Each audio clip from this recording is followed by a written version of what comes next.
Hello and welcome back to another market analysis video. Sorry I missed last week, guys. I was out of town in Montana with some friends and didn't get the time to make a video.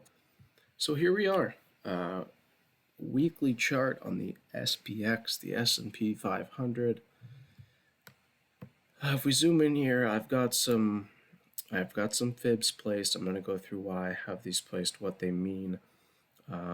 But here's the big picture, right? I want to give a big picture. When the market is falling like this, you have to look at larger levels because typically the market is only respondent to very important long-term levels. And we should really minimize looking at the smaller picture because the market is going to just cut right through smaller levels. We need to look at what is really, really, really important. Especially when looking for a low in this kind of market. Obviously, I've talked about the market seeing some upside at certain areas. The market has typically gotten about a one-day bounce off those areas and continued to flush down the drain. So we have something that most people have never seen before going on in the market. So here's what I have. We had this broadening top and broadening bottom formation on the SPX. We broke out of that, as we know, and on the large declining week here, we broke back below that, putting us back into this pattern. So this is what I'm keeping my eye on. On the downside, right, this is going to be a very, very key area for the markets. If we go over to a monthly chart, we can see right here is an area where the market broke out from, right? We struggled here for a long, long time, broke up here, didn't quite get going. And you want to look at when you're looking for a good area of support or resistance, where did a surge of buying or a surge of selling start from? What was the origination of that buying or selling?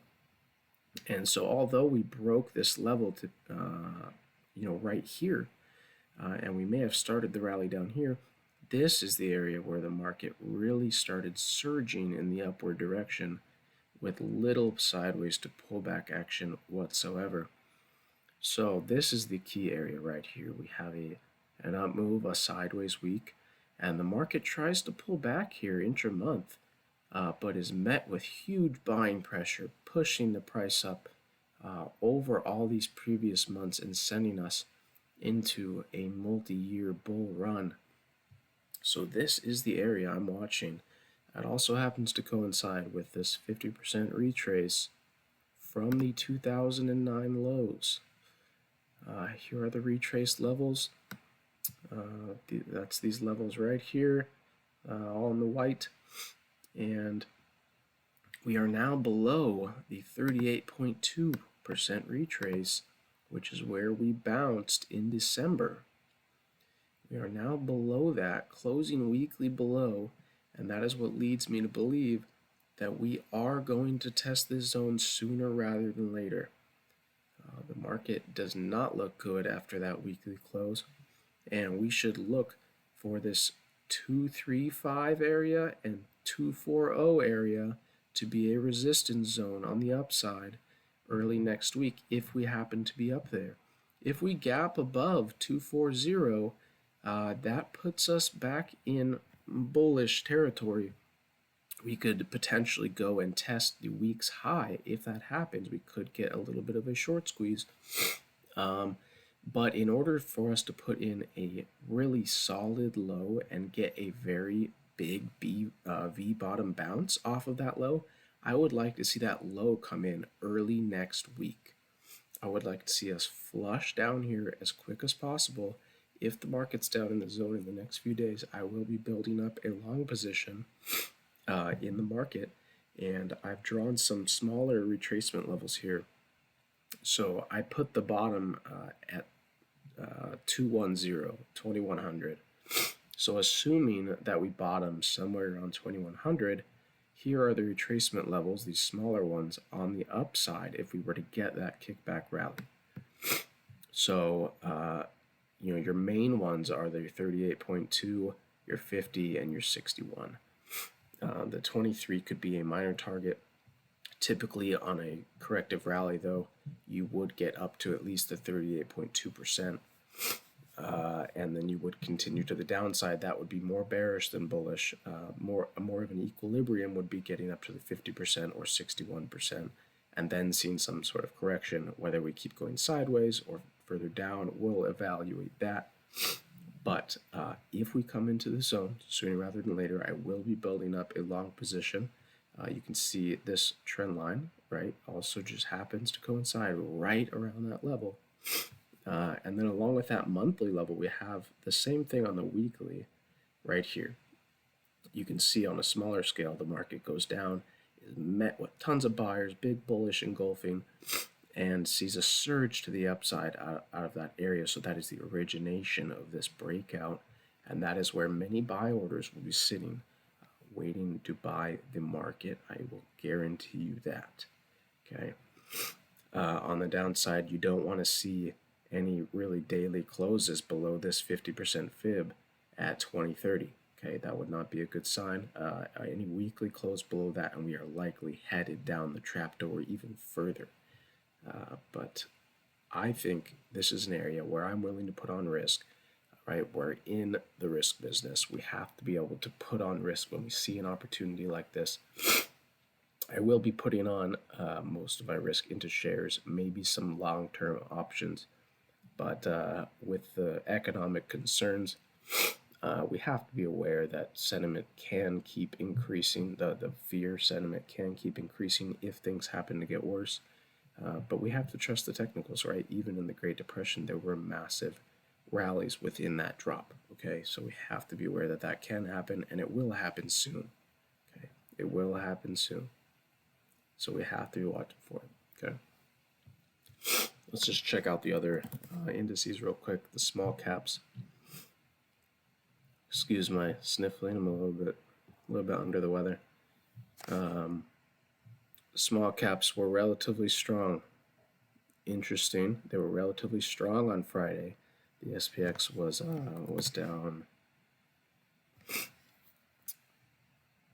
If it will load for me, the SPX was down 4.34%. While the IWM only down in the 2%. So that's very interesting.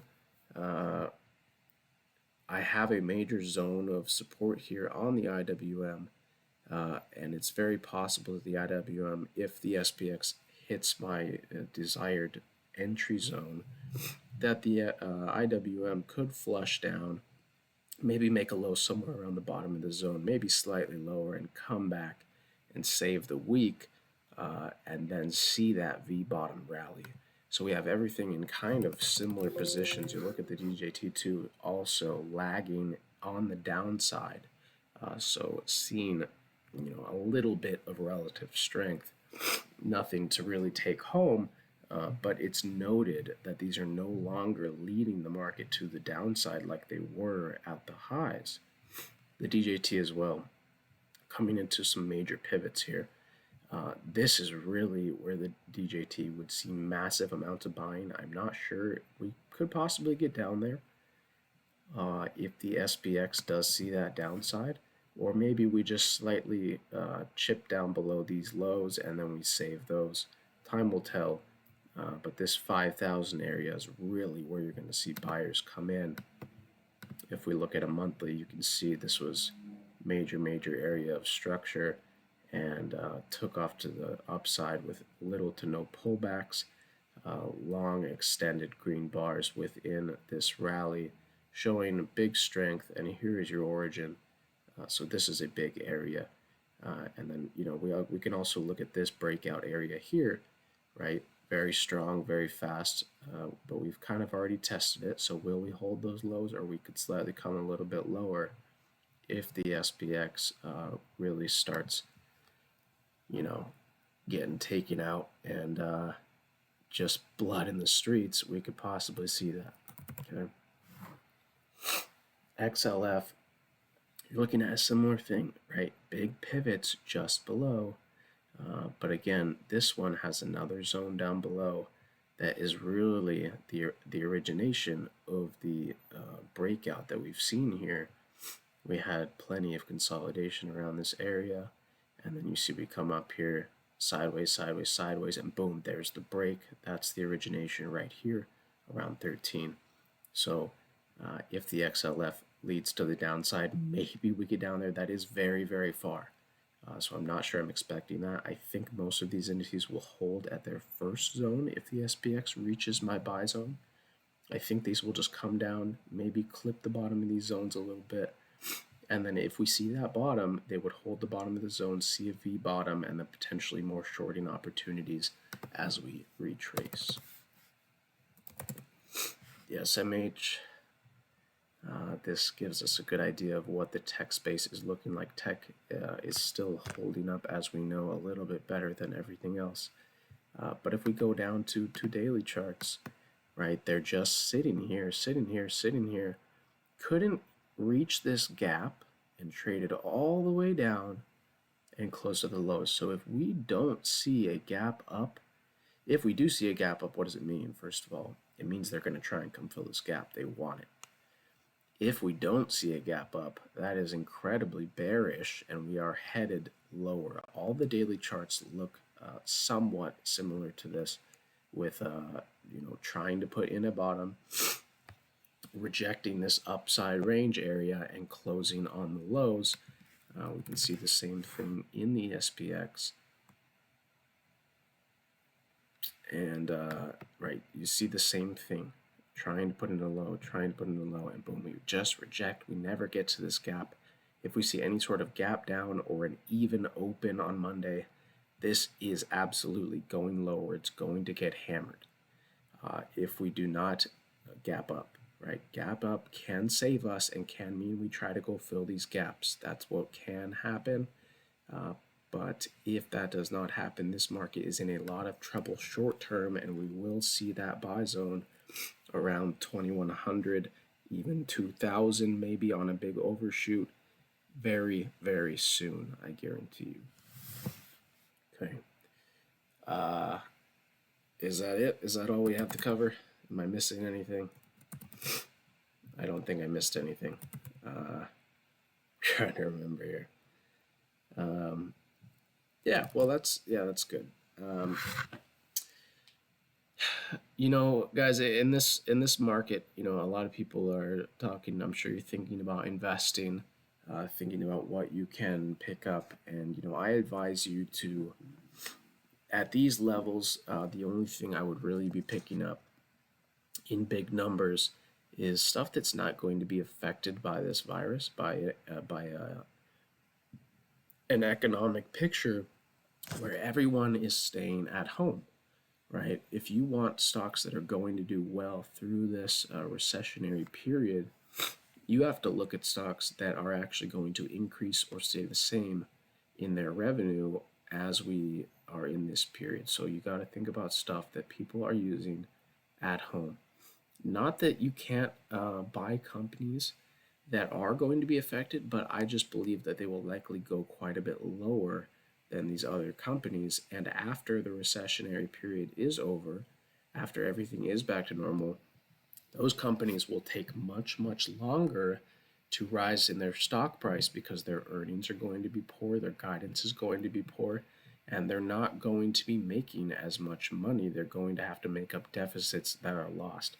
So you want to look at healthcare companies, J&J, Pfizer. You want to look at technology companies that do not rely on being in person, right? You've got Facebook. You can buy Amazon, right? Google. These are some good companies. Alibaba, Tencent, right? These are gaming companies. Activision, EA Sports, or not EA Sports, but EA.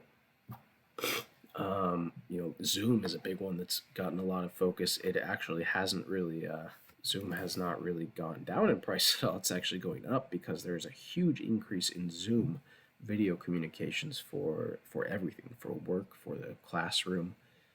So Zoom has been on fire recently, just closed at new highs, but looks like it's really not wanting to go much higher. To me, it's really finding some resistance up here. So we will see about Zoom. But these are the companies that you should be looking to put your money in, because they will, like you see Amazon, it is dropping with the market, right? It's getting bought up, but it is dropping. Look at J&J. You got the same thing, right? People know that these stocks are going to be good. Guys, J&J is a massive discount right now. This is a good buy, right? Because a company like J&J is not going to be affected by this virus. They're not going to lose profits. They're going to either gain or stay the same. And they've already been sideways for 2 years, right? Look at your Costco's, your Walmart's. A lot of these haven't seen much downside yet.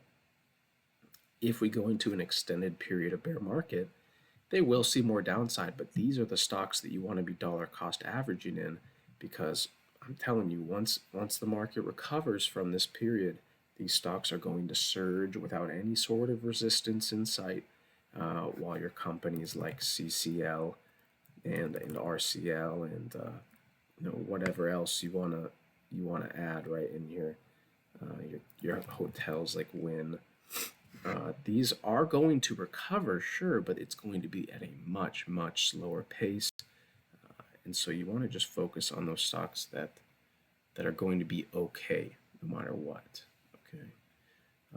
So hopefully that helps you guys make some good investing decisions during this crazy market volatility. As far as the market's big picture, I think we have to expect more downside. This is obviously going to be a big level. We should get that bounce. These are kind of the areas I'm targeting on a kickback rally. This 2750 area is going to be big, and potentially 2900 on a very big rally. And if the Trick Trap Fool and Frustrate crew wants to come out, they may send this bounce all the way back up to the top of this broadening top pattern. We have to be aware of that, okay? If we ever find the market all the way up here, we cannot stay bullish, because there's going to be massive supply right here. We drop, we based on this week, and then we saw massive selling force after this basing week. So up in this area here, which happens to match up with this broadening top, there's going to be sellers, right? So whether we come up and make a high here, or we come up and make a high here, we have to be aware that we are now in a different type of market environment, and we have to treat it as such. We have to be aware that sideways, high volatility, or a continued downtrend are both very possible. With that being said, I'm going to be looking to add in a long position to the market as long as we reach here sooner than later. If we start going sideways here, for 2-3 weeks, or we bounce and then kind of come back down, no, I'm not looking for a long position there anymore. It has to be sooner than later, okay? That's going to be it, guys. Hopefully this was helpful. Please like, subscribe, and share. And we'll be back to regular videos after this week, all right? Have a good one. See ya.